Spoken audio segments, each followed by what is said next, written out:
এই অম্বুবাচীতে কিভাবে পালন করবেন?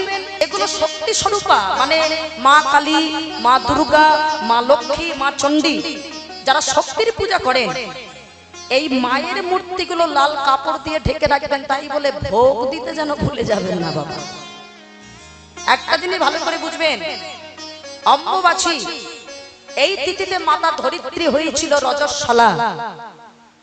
আমরা প্রত্যেকটা মেয়ে যেমন হই রজস্বলা, প্রকৃতি স্বরূপা, মাও হলে এই ধরিত্রী, যে মাটিতে আমরা বসে আছি এই মাটিও তেমন তিনি হলেন একটা মা। কামাখ্যার মন্দির ওই 3টে দিন বন্ধ থাকে বাবা, নিবৃত্তির পরে আবার খুলে যায়।